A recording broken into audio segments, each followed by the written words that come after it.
You see how you have the ladyfingers, you have the mascarpone, your cocoa, beautiful layers. Hi, my name is Anna. I've been baking for the past 20 years. I've developed a passion for baking from my Italian parents. So join me for some delicious, quick, authentic recipes. I have hundreds to choose from and to share with you. So whether you're just starting out or have an interest in baking, follow me and we'll get inspired. Hi, thanks for joining. Today we're making tiramisu. It's a classic recipe and it's one of my favorites.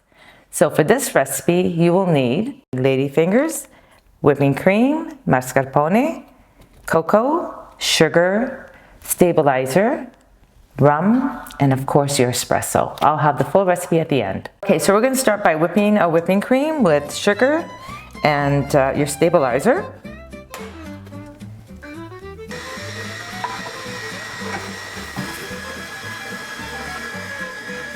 Our whipping cream is ready. So we're going to cream our mascarpone. So we're going to use our paddle attachment.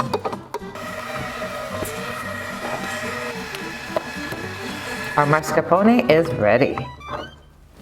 So now we're going to add our whipping cream to our mascarpone cream. And you could add as much as you like. So the amount of whipping cream you add depends how thick you want your filling.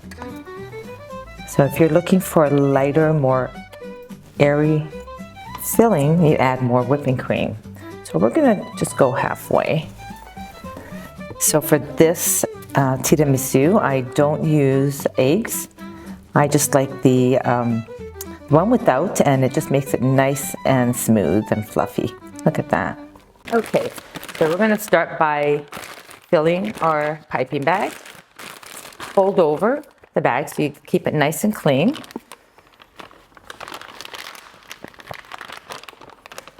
And make a slit. So we have our cream, we have our coffee. I added the rum and some sugar, and you give that a little mix and we're all ready to go. So you grab your ladyfingers, you soak. You could align them any which way. I'm just dipping them really quickly, but if you want them to be full of flavor, you could definitely keep your cookie in the espresso a little longer. I also wanted to mention I'm using this cake dough. You could use anything. You use a cake board, you could use a springform pan. It's really nice with the ladyfingers. You can kind of move them around and shape them any which way. All our ladyfingers in place. I'm just applying, it's just easy to spread. So once you applied your mascarpone, just give it a nice smooth, spread it all out. We are going to add our cocoa, so you can dust your cocoa powder. So that's our first layer.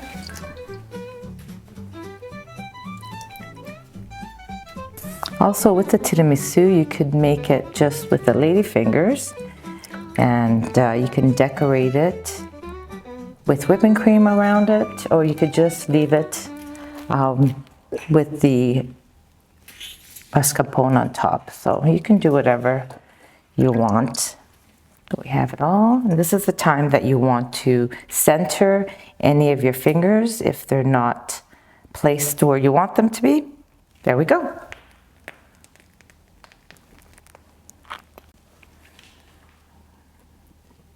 There we go. Okay, so your tiramisu is all ready. Now we're going to dust it with your cocoa again. Again, put as much as you want. Definitely, you can serve it this way, but I'm going to do a little bit more fancy. I'm going to put some whipping cream around it. So what you want to do is go right in here.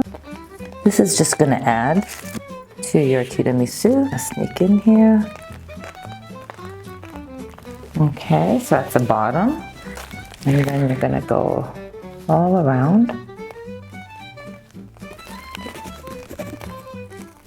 Perfect. Now we're going to add some decoration. You can use coffee beans, that's, you know, a little bit more traditional.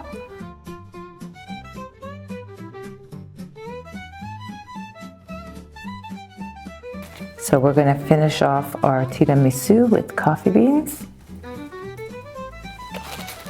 And of course, put some around the bottom.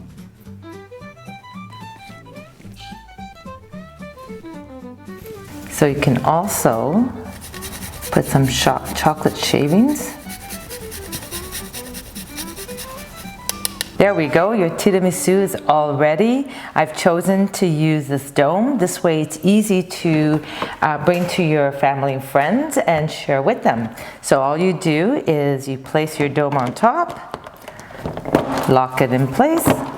There you have it. So you can transport it without not worrying that your whipping cream is going to move around and get damaged, and enjoy. So I also wanted to show you, once you make your tiramisu, sometimes you have a little bit of leftover of the filling and some ladyfingers. So what I've done is you can grab a small cake pan, line the bottom and the sides with parchment paper, and you can make a nice little tiramisu. We put it on a plate. I've got some ladyfingers that I've cut to size, and you're gonna place them on the outer. So if you want, they'll stick with the mascarpone, but I'm just gonna add a dollop of, just a little bit of whipping cream, just so they stay together.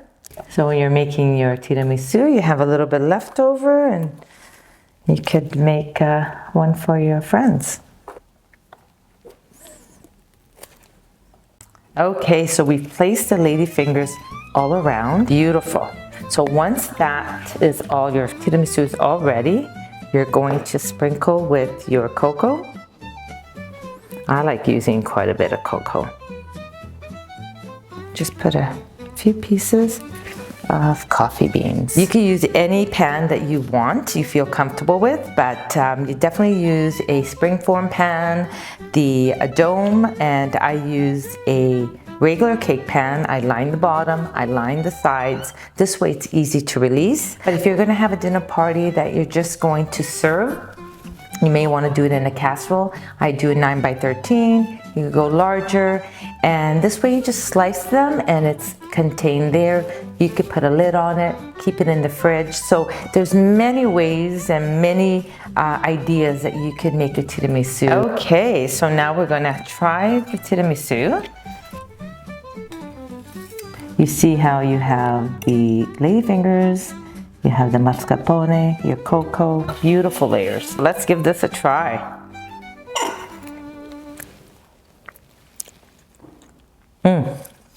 Very good. You could definitely taste the coffee, the mascarpone with the cocoa.